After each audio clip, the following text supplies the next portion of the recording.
All right, and welcome back to Straight Talk, and we're talking about all different things that are concerned in our community, and we're discussing it with my fellow panelists, I guess you would say. Now, one of the things that we were talking about just now was the heavy heat, and we're talking about fans and wind and different things like that, maybe that we would help us cool down. One of the subjects that we did want to discuss this afternoon was the proposed for the wind farms. Wind farm. Right now, David Unizuk, I guess, had done a proposal to Mohawk Council, and they're in favor of it. There's a lot of concerns about it. Maybe not for them, but for other people, I think that when it comes down to, at the end of the day, it's always the mistrust. If David Unizuk is going to get into any type of business on behalf of the community, or the Mohawk Council is going to get in business, especially something this big. People still remember the Rome, New York fiasco, where millions of dollars were lost, and the community again took the loss on it, and we had no say as to whether or not to do it. They just went ahead and do it, and they're going to do the same thing now. And I guarantee that I'm hoping that something positive comes out of it, but it's always a tough situation, because now they're looking at $50 to $60 million to borrow. That's a lot of money. I laughed about it a while ago about the pool. We can never find money in this community for stuff for like a pool or other recreational things, or regardless of what it is we never have any money. But all of a sudden, this big wind farm's coming up, and then we're going to go and borrow $50 or $60 million. That doesn't make sense. And that's what I question, because they believe that this wind farm is going to make $2 million a year, but is it really worth it if it costs $50 to $60 million to? Yeah, I mean, it's going to be a bank. Like 30 years to pay off. It's going to be a bank loan, but the thing is, $2 million. I think they must have a list somewhere. Okay, we're going to make $2 million off this. $2 million. MIT, what are we making? $2 million or 1 point something. This one we're spending 60. We're going to, you know what I mean? I don't understand it, but they're looking at doing it in Napierville. They said there's not enough wind in here. Come on, put Daywood together in council. There's enough wind there to run this whole community. Touche. But you know what I mean? They're saying that, well, in certain areas there's none. Wind farms don't have to necessarily go on the ground. They can go in the water. If anybody's been in the water, just go past the marina, and there's so much wind there, and the water is really low anyway. You can entertain that idea of putting it in the water. It ain't going to change the water tables or anything. That's why they're doing it now in the ocean, and they're doing it in other places. But I guess it's just another alternative. I guess it's gonna kind of be like, because I'd seen, when you're heading out toward the States on the 87, through the 87, you see there's a big wind farm, probably just, I believe it's before Plattsburgh. You see a big wind farm. I mean, I don't know. I think it's an interesting idea. I don't really know the specifics to it. And if they said that they're going to make too much, that sounds like a poor return for like a $60 million investment. If that's what it's going to cost, and where is it going to start? When is it going to start generating funds? Exactly. And who is going to benefit, and how are we going to benefit? Is it going to benefit like the employer? Is it going to employ people in Kahnawake?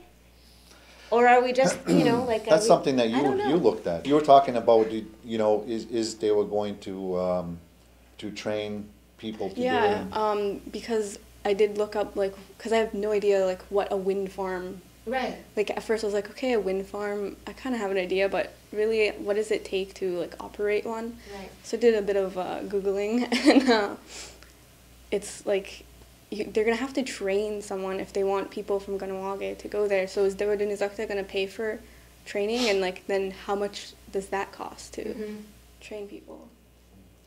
But, I think that if you're going to entertain that, I hope that, they're looking into it. I hope it's not something that they've already decided they're going to do, and it's going to start next year.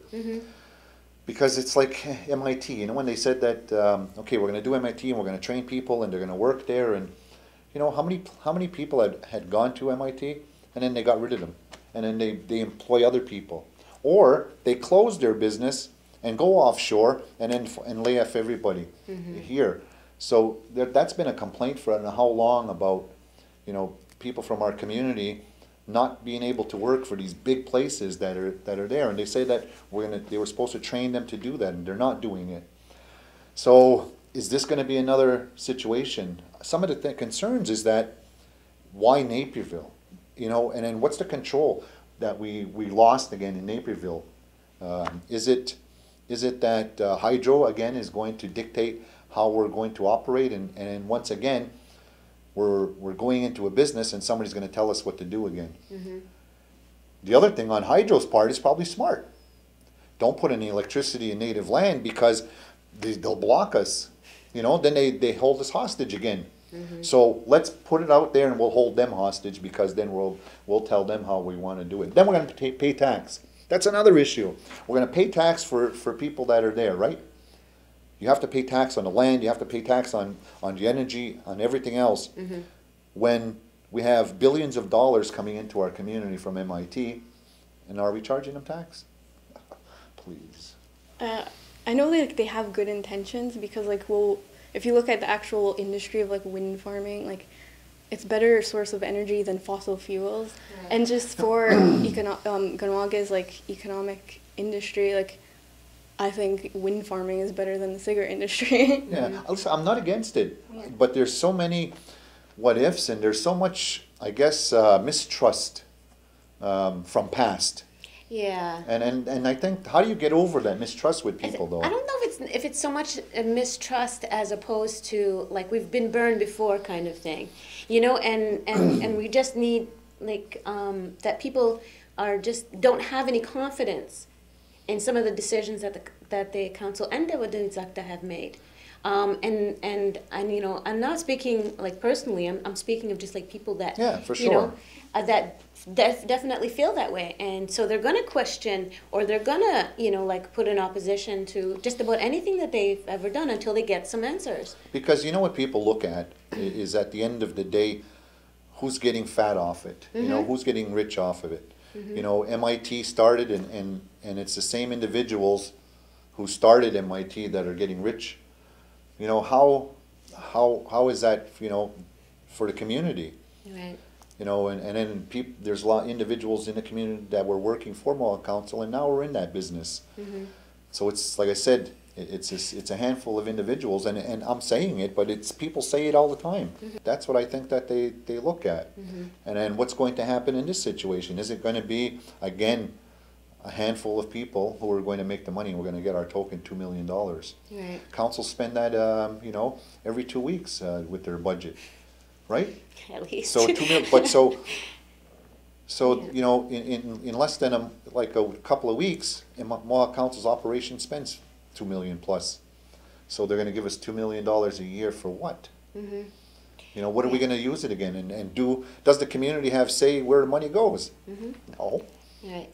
But the thing is like I said, for myself anyway, I don't really know enough of the, you know, of the background, how much it's going to be, what's going to be returned. These are the questions, I guess, that need to get out, or these are answers that need to get out there before they actually make these decisions and make, you know, commit themselves to, you know, $50-60 million. You know, like, obviously, I'm not the only one in the community that has these questions. So, I mean, they need to make that effort to reach out to those of us that are part of this community and don't really have an idea what's going on. There's supposed to be an information session at the police station. I don't know why they do it there. You know, there's a lot of people that don't even want to go near that building. Right. Or some people that can. And some people probably that can't. So, and then conveniently, they always have it there for whatever reason. You know, have an information session at the nights, or have an information session about it, because it's a big project. It's not something that is just, you know, going to happen overnight. It's not $1 or $2 million. It's $50-60 million that the council is going to have to sign off on behalf of the community. And we're going to be responsible for. You know, so you know what? Every country in the world is in a deficit. Now we're going to put ourselves in a deficit for a wind farm. What is worth? Yeah. Is it worth it? And again, for me, it's like I said, if it really is a good investment, show me. Yeah. That's what I want to know. You know. That's all. And with that, we're going to take another break.